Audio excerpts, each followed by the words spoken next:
Chapter 6 Chakra Paper. Part 1. Chapter 6 Chakra Paper Part 1.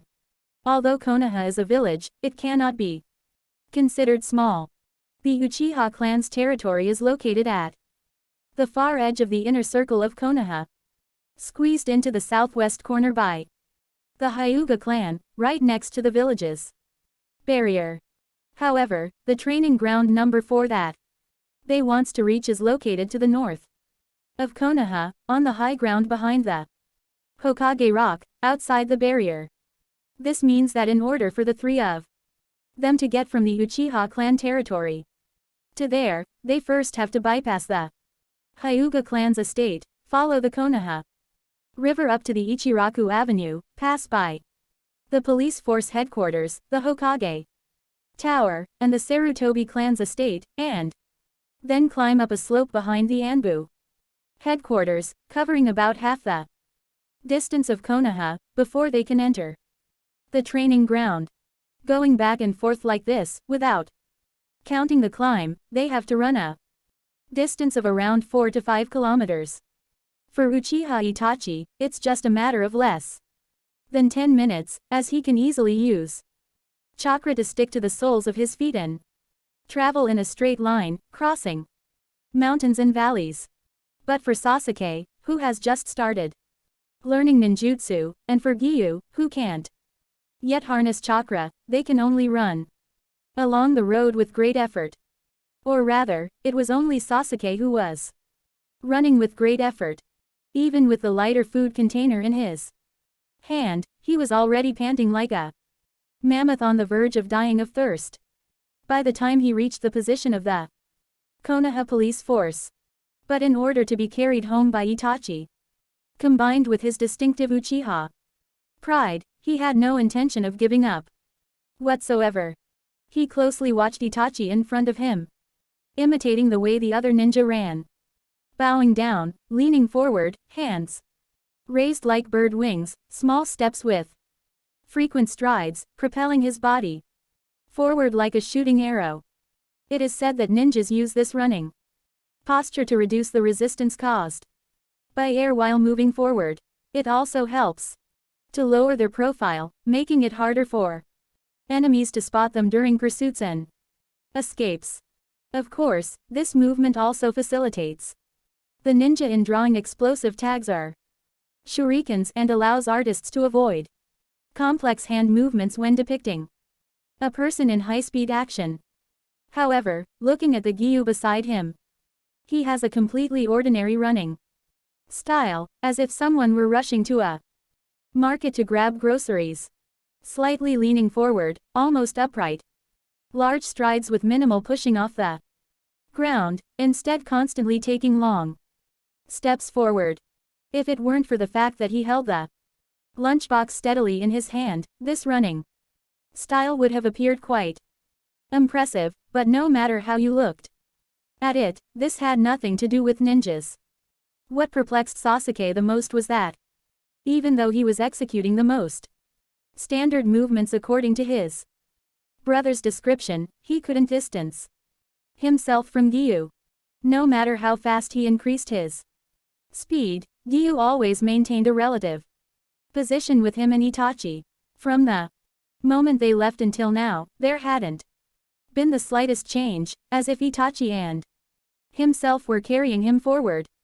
What made Sasuke even more speechless was that while he had a flushed face from the exertion, Giyu, who was carrying an even heavier lunchbox, maintained his composure. When Giyu noticed Sasuke's gaze, he turned his head while still moving at high speed and asked, "Are you tired? Want me to carry it for you?" Naturally, he was referring to the lunchbox in Sasuke's hand, and his concern was genuine. With his transparent world, Giyu observed Sasuke's heart rate, which had increased to more than 3 times the normal rate, due to their continuous accelerated running along the way. Although he knew that the physical fitness of people in the ninja world was excellent, this heart rate was already quite dangerous, and Sasuke was just a child, so Giyu couldn't help but worry. However, any words of concern coming from him, combined with his indifferent face, would make people feel like he was mocking them, even though Sasuke knew that Giyu probably meant no harm. He gritted his teeth in frustration. The feeling of humiliation from the question, "Are you learning this to light a candle?" surged through his mind once again. Furthermore, he noticed that several people ahead were wearing clothes with the Uchiha clan emblem on them. This is not far from where Dad works. If I give the lunchbox to Giyu and, coincidentally, Father who is currently at work sees it, I don't need you to meddle.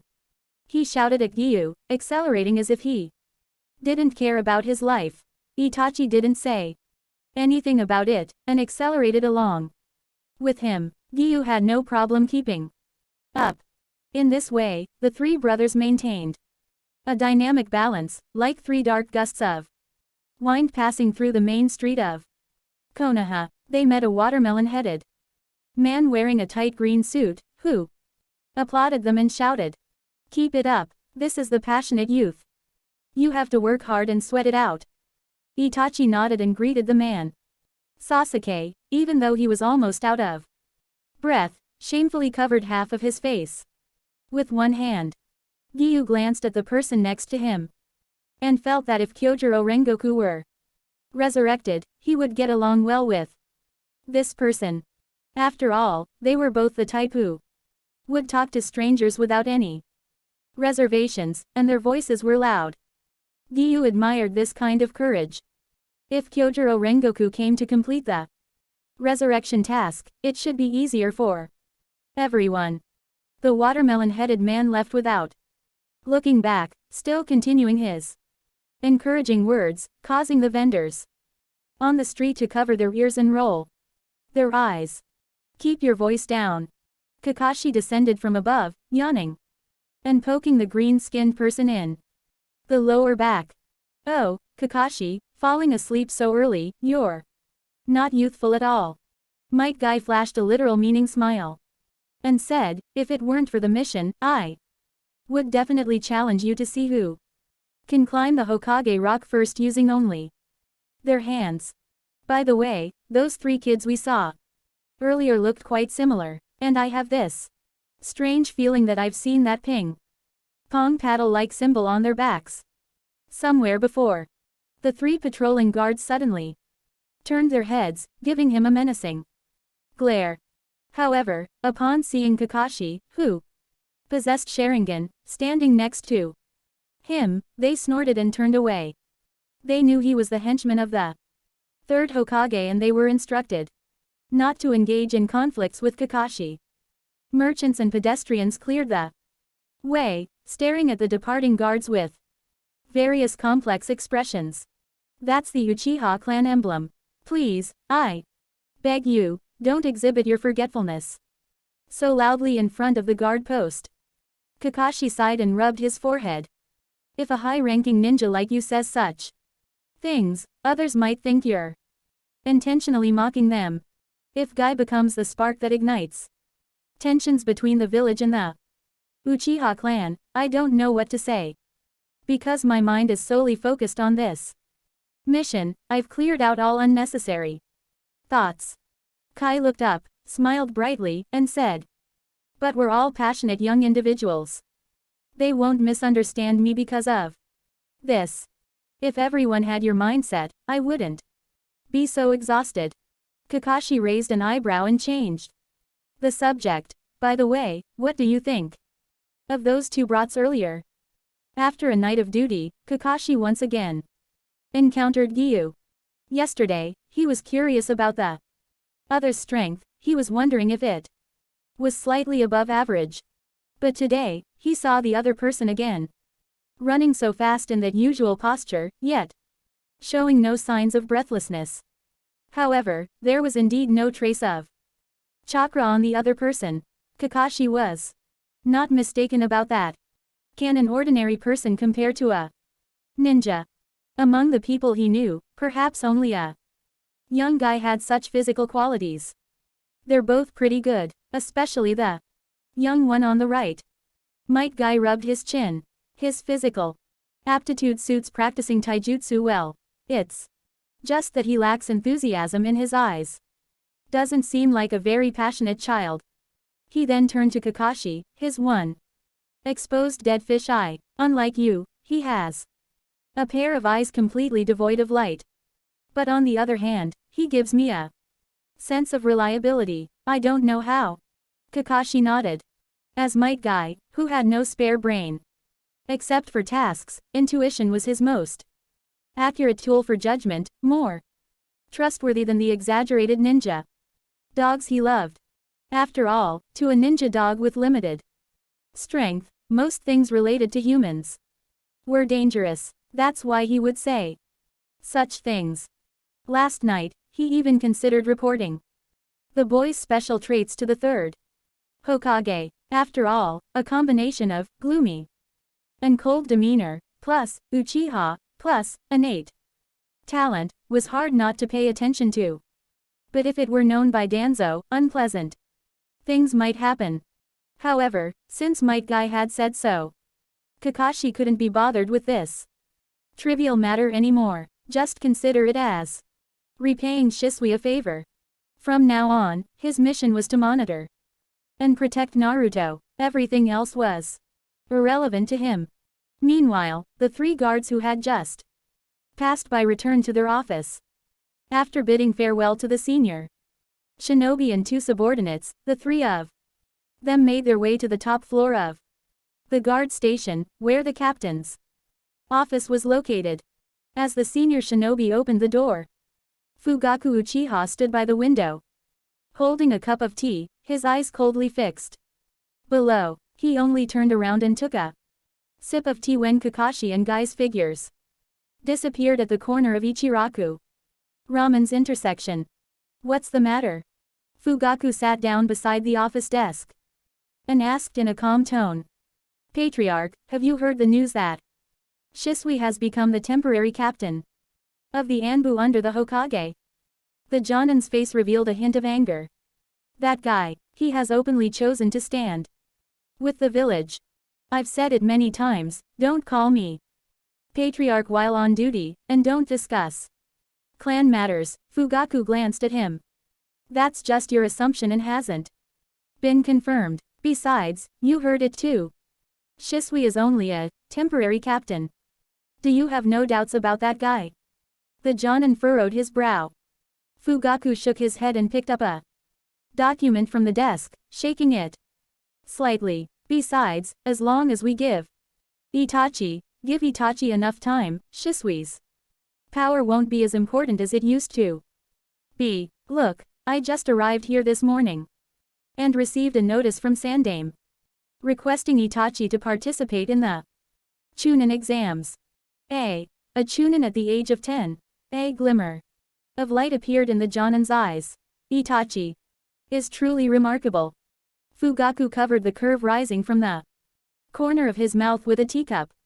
Actually, he was qualified to participate 2 years ago, but considering that becoming a Chunin requires going outside the village for missions, which would leave him little time to be with Sasuke and Giyu, he had been reluctant. But next March, Sasuke and Giyu will also be going to school, so he has no reason to refuse this time.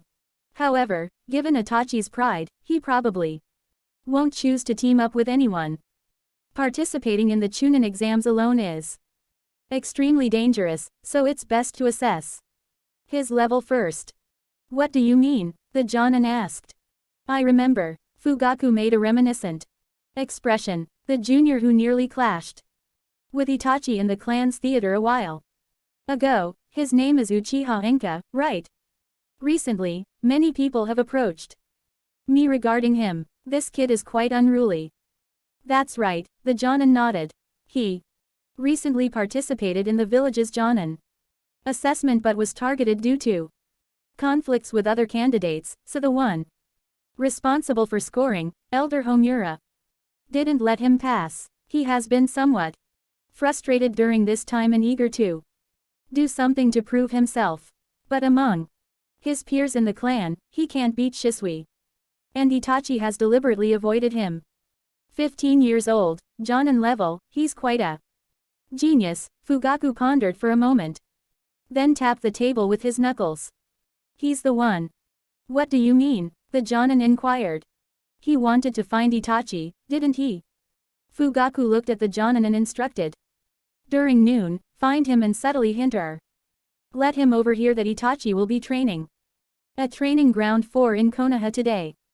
Given his state of mind, he will definitely come knocking. I'll observe in secret to see Itachi's current strength.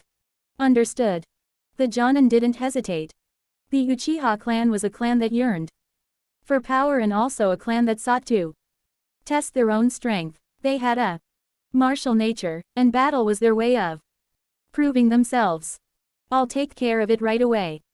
After the Jonin left, Fugaku picked up a pen and pointed at the family photo on the desk, lightly tapping Itachi's forehead.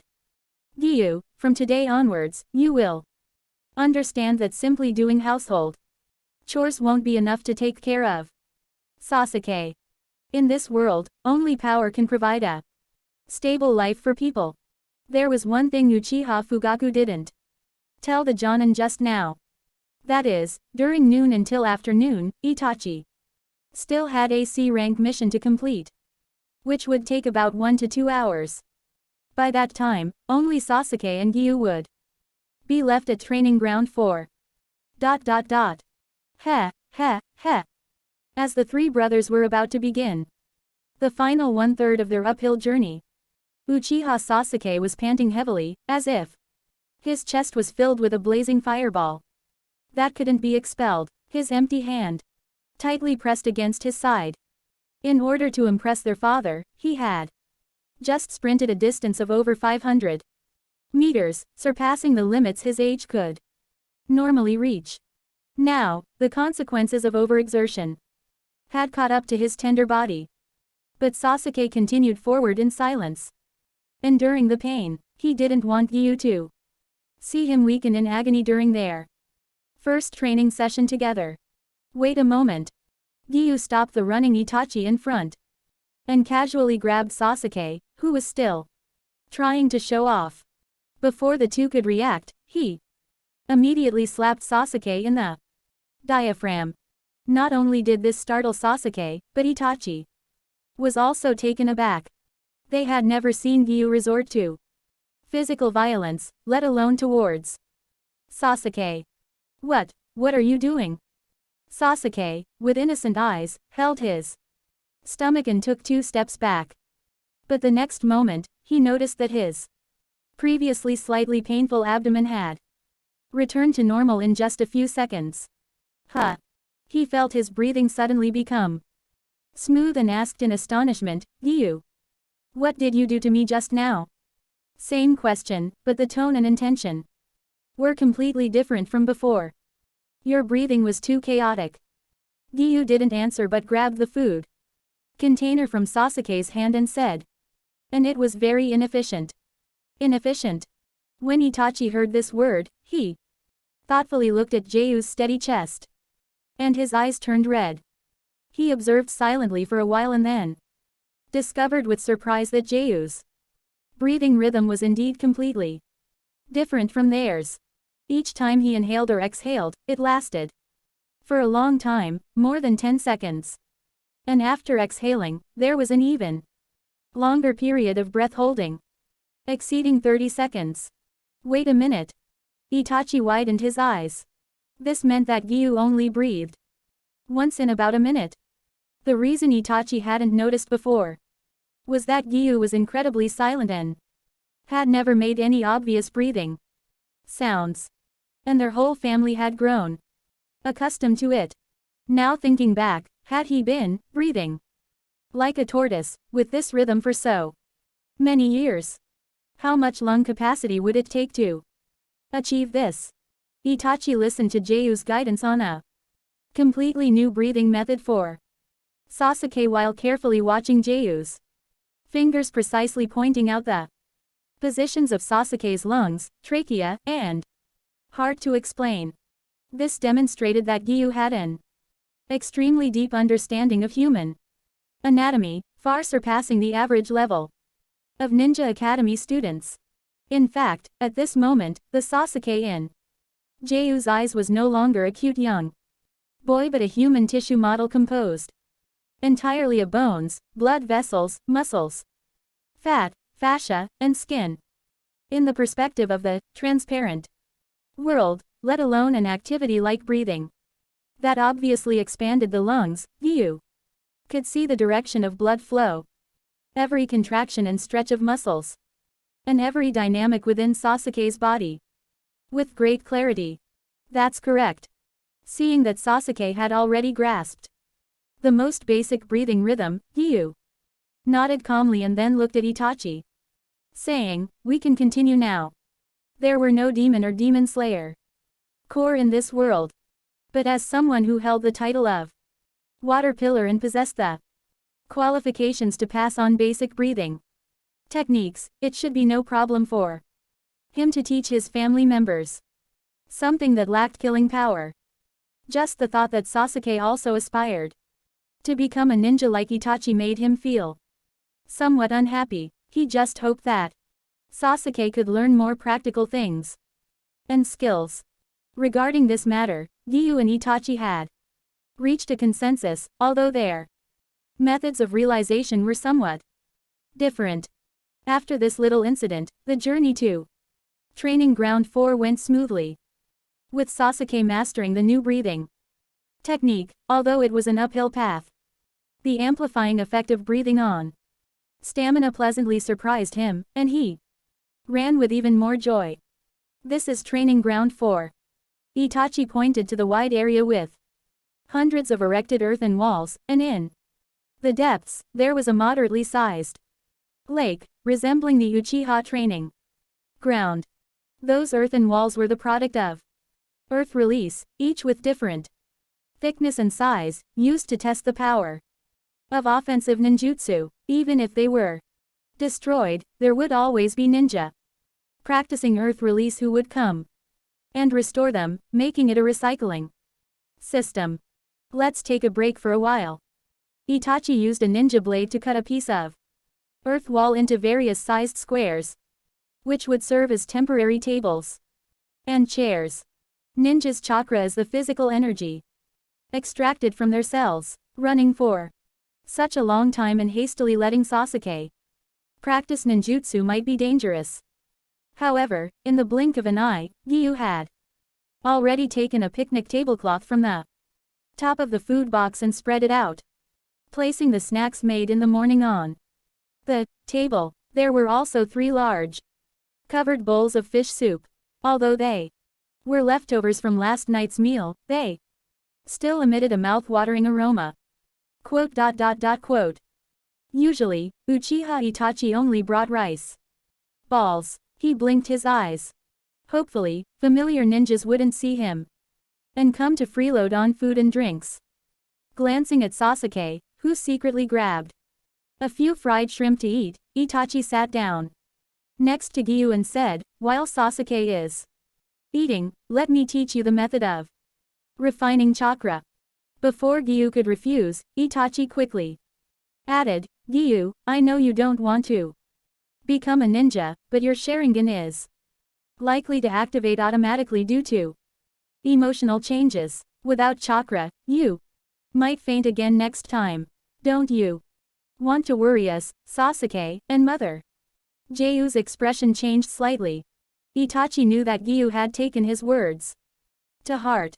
Furthermore, chakra is not exclusive to ninjas, nor does having chakra mean you must become a ninja. For example, the samurai of the Land of Iron also utilize chakra to wield their swordsmanship. Of course, if you don't enjoy fighting, chakra can be used for other purposes. For instance, learning summoning jutsu allows you to send a cat to buy groceries for you, saving time. You can store these food items in scrolls using basic sealing jutsu, saving space and weight. If you refine your skills further, you can even walk on water, making it convenient for fishing, right? Itachi was well aware that whether Giyu chose to learn or not, his father would find a way to force him to become a self-reliant Ninja. The Uchiha desired a powerful combat force to showcase their fangs to Konoha for far too long. But for now, he couldn't worry about that. He had to resolve the hidden dangers of Giyu's Sharingan first, so he could only say things Giyu wanted to hear. Giyu remained silent for a while and eventually nodded. As Itachi had said, accidentally activating the Sharingan and fainting would waste a lot of time and worry his mother. That wasn't what Giyu desired. More importantly, he wanted to know if that inexplicable voice could be deciphered from his own chakra. Unlike yesterday's Giyu, today he had a clear goal: to revive his comrades. Very well. Seeing Giyu agree, Itachi finally breathed a sigh of relief. Although communication with Giyu was difficult, he could still understand reasoning, which was quite different from the stubbornness of an ordinary child. Before teaching you how to convert chakra, I must first explain what chakra is. Itachi used a ninja blade to draw the shape of a person on the nearest earth wall, then drew 2 circles in the figure's abdomen and head. Giyu, chakra is a type of energy derived from the conversion of physical energy.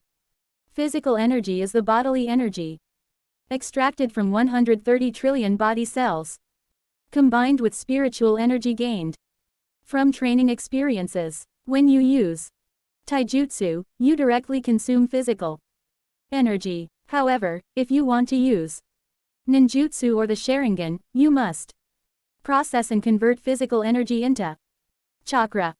With that, Itachi formed the tiger seal with his hands and blew out a ball of red flames. Giyu once again gained a 0.02% analysis resolution of the flame breathing technique. Through hand seals, the unattributed chakra converted from physical energy is further processed into the form and nature required for ninjutsu, which is also known as elemental transformations and shape transformations, or simply ninjutsu. However, today we don't need to consider all of that. What you need to understand right now is how to refine chakra and convert it into the necessary ocular power for the Sharingan. Let's begin.